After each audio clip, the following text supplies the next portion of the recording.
Hello everyone, আমি ভাস্কর। আজকে কথা বলবো একজন অ্যাক্টার সে সুপারস্টার থেকে মেগাস্টার সে তখনই তৈরি হয় সে যখন তার নিজের গুড ডিসিশন নেয় এবং ভালো পরিচালকের সঙ্গে কাজ করে, এবং সেই পরিচালকেরও কিন্তু একটা খিদে থাকে ভালো সিনেমা তৈরি করার। সেই রকমই কিন্তু দুজনের কিন্তু আমরা দেখতে পেয়েছিলাম তুফান মুভিতে রায়ান রাফির সঙ্গে সাকিব খান। তো যেখান থাকতে তুফানটা শেষ হয়েছে সেখানে কিন্তু মানুষের কিন্তু অনেক কনফিউশন কিন্তু রেখে দিল যে তুফান টুটা আসবে।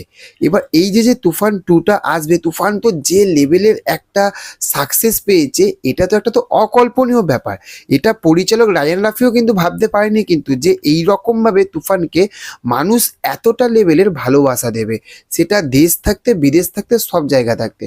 তো সে যদি চাইতো তুফান টু এর কিন্তু শুটিং আরম্ভ করে দিত, সাকিব খানকে ঠিক রাজি করিয়ে কিন্তু আরম্ভ করে দিত, এবং আমরা 2025 সালের মধ্যেই কিন্তু আমরা কিন্তু তুফান টু দেখতে পেতাম।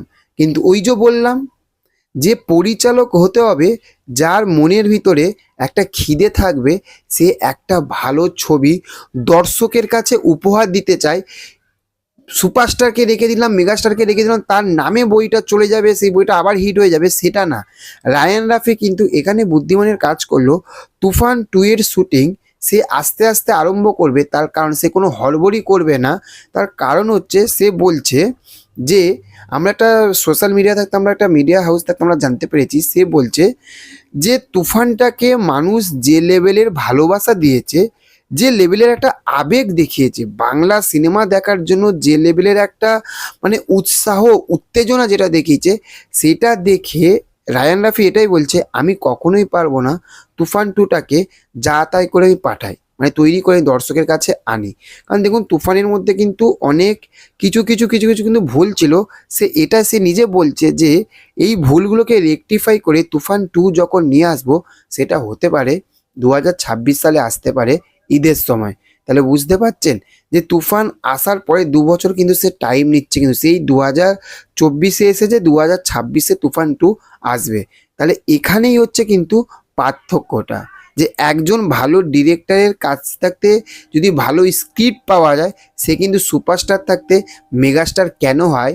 আর এই জন্যই হচ্ছে আমাদের সাকিব ভাইয়া, এই জন্যই কিন্তু মেগাস্টার, তাকে সুপারস্টার বলা যায় না, তাকে মেগাস্টার বলতে হয়।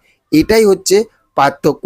তাহলে তুফান টু আমরা এটা বুঝতে পারছি, তুফানটা দেখে যদি আমরা যদি এত যদি পাগল হয়ে যায়, তাই না, তাহলে তুফান টু তাহলে কি হবে সেই দিনকে? তাহলে তো মানে একটা ইতিহাস তৈরি হবে। তুফানে তো একটা ইতিহাস তৈরি হয়েছে, বাদবাকি তুফান টুয়ে আবার নতুন করে ইতিহাস তৈরি হবে। এবং সত্যি আমি বলবো সাকিব খানের কেরিয়ারে এতদিনে সব থাকতে যদি ভালো যদি পরিচালক এসে থাকে, সেটা কিন্তু রায়ান রাফি এখনো পর্যন্ত। এবং তো আমাদের অনন্য মামুন ভাইয়া তো রয়েছে, সে দরদ নিয়ে আসবে। তো চলুন দেখা হচ্ছে পরবর্তী ভিডিওতে। এইরকম আরও ভালো ভালো আপডেট পাওয়ার জন্য অবশ্যই আমাদের চ্যানেলটাকে সাবস্ক্রাইব করে আমাদের পাশে থাকবেন। Okay, thank you, have a nice day, tata, bye by.